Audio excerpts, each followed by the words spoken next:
À Kassaji même, on n'a jamais eu des écoles modernes, mais on en a déjà une qui est en construction au moment où nous parlons. Un hôpital moderne à Kassaji, à la manière où les mêmes modèles que l'hôpital de référence Mwanguiji. Nous avons à Sandoa une école moderne en construction au moment où nous parlons. Déjà, les travaux sont presque finis. À Lubudi, il y a une école Kangiri qui est en construction. Les travaux sont déjà à la fin. À Dilolo, les travaux sont pratiquement à la fin de la construction de l'école moderne avec deux cliniques. Mouchiacha, n'en parlons même pas parce que là, c'est là que se trouve le gouvernorat, les pavillons présidentiels, la résidence du président de la République, le village de congrès, la salle des spectacles, plusieurs autres bâtiments. Récemment, on a inauguré une école moderne par la première ministre et chef du gouvernement, Judith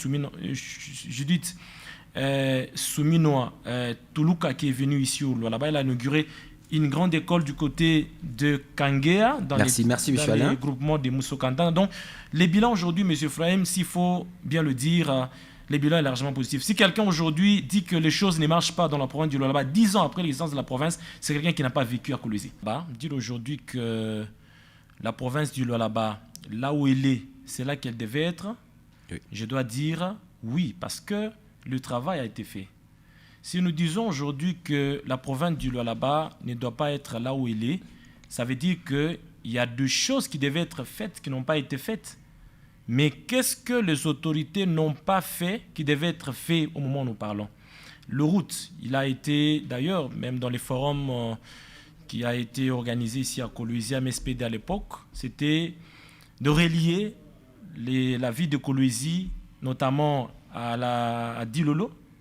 La RN39, c'était le projet qui a été décidé, mais ça n'a pas été fait parce qu'il fallait nécessairement, vous savez que c'est la route nationale, le gouvernement central ne l'a pas fait, mais la province, le gouvernement Masuka Saïni a initié des travaux. Déjà, au moment où nous parlons, on fait la route Sankadi-Lolo, c'est une route provinciale des 6 bandes. Elle a même répété qui est le vendredi. À l'arrêt ou bien qui continue? On est en train d'ouvrir la route. On est en train d'ouvrir la route. Les travaux continuent ou bien c'est arrêté? Les travaux continuent. On est en train d'ouvrir la route jusqu'à ce qu'on va finir à poser la première couche. Parce que normalement, la route nous fait 414 km au lieu de 450 km, la route nationale. Donc la route provinciale, elle est vraiment avantageuse. L'honorable Capin de laisser d'ailleurs bien, parce que cette route-là, il y aura le péage, c'est le péage de la province, ça va encore donner encore plus de moyens à la province pour pouvoir se développer. Au-delà de ça, il a été décidé également, à l'époque du forum sur le développement de la province du Lualaba, il était également décidé la construction de la route Kolwezi-Solwezi. Vous savez qu'à l'époque du Grand Katanga, c'était un tabou, on ne voulait jamais faire cette route. Alors, lors du forum du développement de la province du Lualaba, il a été décidé de faire cette route. Au moment où nous parlons, les travaux évoluent et la route, on est en train d'évoluer pour faire 4 bandes parce que la route, elle était de 2 bandes, mais là, on est en train d'élargir jusqu'à 4 bandes et on va encore continuer jusqu'à ce qu'on va relier la Zambie à la province du Lualaba, l'Angola à la province du Lualaba par une route là où on peut facilement accéder. Mais au-delà de ça, on m'a parlé par mon frère Zama, que, en fait, lui a parlé beaucoup plus de la désolation.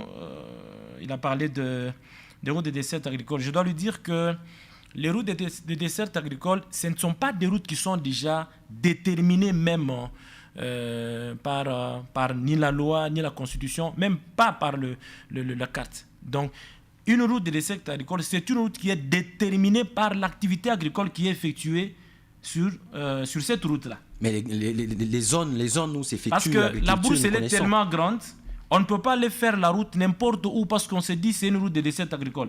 Il y a un seul champ, on va faire la route. Non. Non, prenons seulement l'exemple de Kafankumba. Kafankumba, c'est une zone agricole. Oui, Kafankumba. Aujourd'hui, les habitants de Kafankumba ou les cultivateurs ne savent plus évacuer leurs produits. Je parle de la route de dessert agricole, M. Frahim. Ça veut dire, pour faire la route de dessert agricole, il faut d'abord commencer par identifier le nombre de champs qu'il y a de ces côtés-là.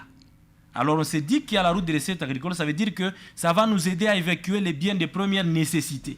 On ne peut pas aller en brousse parce qu'il s'agit d'une brousse, on va faire la route là-bas. Mais ça va donner quoi au finish?